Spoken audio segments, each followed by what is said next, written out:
Ya, ini. Ini.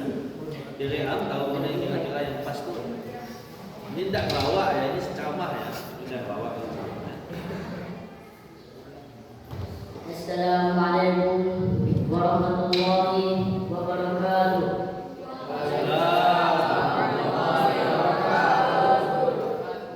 Innal hamdalillah nahmaduhu wa nasta'inuhu wa nastaghfiruh wa na'udzu billahi min shururi anfusina wa min sayyiati a'malina. May yahdihillahu fala mudilla lahu wa may yudlil fala hadiya lahu. Wa asyhadu an la ilaha illallah wahdahu la syarika lahu wa asyhadu anna Muhammadan abduhu wa rasuluh. Ya ayyuhalladzina amanu taqullaha haqqa tuqatih wa la tamutunna illa wa antum muslimun. Ya ayyuhan nas ittaqu rabbakum alladzi khalaqakum min nafsin wahidah wa khalaqa minha zawjaha wa bassa minhuma rijalan katsiran wa nisaa. Wattaqullaha alladzi tasaaluna bihi wal arham innallaha kana 'alaykum raqiba. Ya ayyuhalladzina amanu taqullaha wa qulu qawlan sadida yuslih lakum a'malakum wa yaghfir lakum dhunubakum wa man yuti'illaha wa rasulahu faqad faza fawzan 'azima. Fa inna asdaqal hadits kitabullah wa khairul hadits hadi Muhammad sallallahu alaihi wasallam wa syarrul umuri muhdatsatuha wa kullu muhdatsatin bid'ah wa kullu bid'atin dhalalah wa kullu dhalalatin fin nar. Segala puji hanya bagi Allah yang telah menganugerahkan kemenangan yang melimpahkan kepada kita. Hari ini saya akan menjelaskan tentang bahayanya syirik. Bahaya terbesarnya sepanjang zaman adalah syirik. Kaum muslimin yang dicintai oleh Allah, setiap muslim pasti mengetahui bahwa syirik hukumnya adalah haram. Namun, apakah kita telah mengetahui hakikat syirik serta seberapa besar tingkat keharaman dan bahayanya? Boleh jadi ada yang berkata syirik itu haram, harus ditinggalkan. Namun dalam kesehariannya justru bergelimang dalam amalan karena kesyirikan sedangkan ia tidak menyadarinya. Oleh karena itu, wajib bagi kita mengetahui apa itu syirik dan apa lawan dari syirik tersebut, yakni ibadah hanya kepada Allah. Allah memberitakan bahwa tujuan penciptaan kita tidak lain adalah untuk beribadah kepadanya, sebagaimana firman Allah, "Wa ma khalaqatul jinna wal insa illa liya'budun." Dan aku tidak menciptakan jin dan manusia melainkan agar mereka beribadah padaku. Ibadah adalah segala sesuatu yang dicintai dan diridhai oleh Allah, baik berupa perkataan atau perbuatan yang lahir maupun yang batin. Ibadah di sini meliputi doa, solat, kurban, rasa takut, minta pertolongan dan sebagainya. Ibadah ini harus ditunjukkan hanya kepada Allah, tidak kepada selainnya, sebagaimana firman Allah, "Iyyaka na'budu wa iyyaka nasta'in." Hanya kepada Engkau lah kami menyembah dan hanya kepada Engkau lah kami mohon pertolongan. Quran surah Al-Fatihah ayat 5.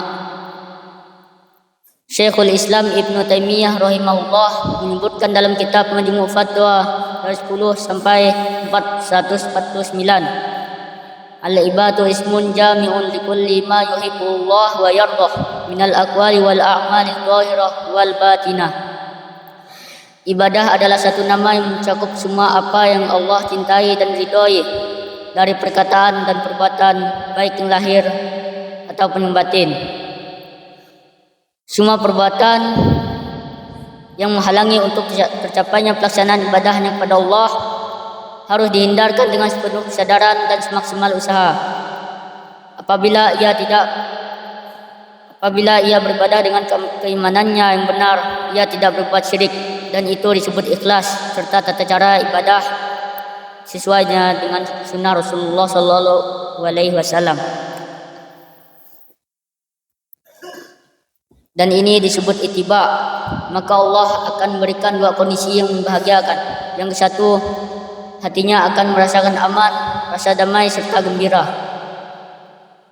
Yang kedua, diberikannya kesejahteraan yang cukup ketika di dunianya.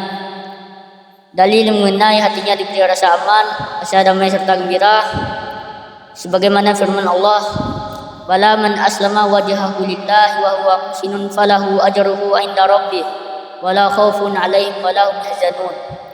Barang siapa menyerahkan diri sepenuhnya kepada Allah dan dia berbuat baik, dia mendapatkan pahala di sisi Rabb-Nya dan tidak rasa takut pada mereka tidak bersedih hati. Quran surah Al-Baqarah ayat 112. Dalil mengenai kehidupan dunia diberikan kesejahteraan dan kecukupan, sebagaimana firman Allah, "Walau anna ahlal qura amanu wattaqaw lafatahna 'alaihim barakatis samawati wal ard walakin kadzabu fa akhadnahum bima kanu yaksibun." Dan sekiranya penduduk negeri beriman dan bertakwa, pasti kami akan melimpahkan kepadanya mereka berkah dari langit dan bumi, tetapi ternyata mereka mendustakan ayat-ayat kami, maka kami siksa mereka sesuai dengan apa yang telah mereka kerjakan. Quran surah Al-A'raf ayat 96. Barang siapa yang mentauhidkan Allah dan tidak mencampur adukan keimanan mereka dengan syirik, maka dia akan mendapatkan keselamatan dan selalu mendapatkan petunjuk. Dan barang siapa yang mencampur adukan keimanan mereka dengan syirik, maka ia akan mendapatkan siksa dan selalu dalam kesesatan. Allah Ta'ala berfirman, "Alladzina amanu wa lam yalbisu imanahum bidzulmin ulaika lahum amnu wa hum muhtadun." Orang-orang beriman tidak mencampur adukan keimanan mereka dengan syirik. Mereka itulah orang-orang yang mendapatkan rasa aman dan mereka mendapatkan petunjuk. Quran surah Al-An'am ayat 82. Para ulama membagi kezaliman itu menjadi 3. Satu, berbuat zalim terhadap Allah, yakni menyerahkan peribadahan kepada selain Allah atau menyekutukan Allah dalam beribadahan. Yang kedua, berbuat zalim terhadap diri sendiri, yakni dengan selalu berbuat maksiat. Yang ketiga, berbuat zalim terhadap sesama makhluk. Sedangkan yang dimaksud oleh Allah tentang ayat di atas adalah kezaliman pada Allah.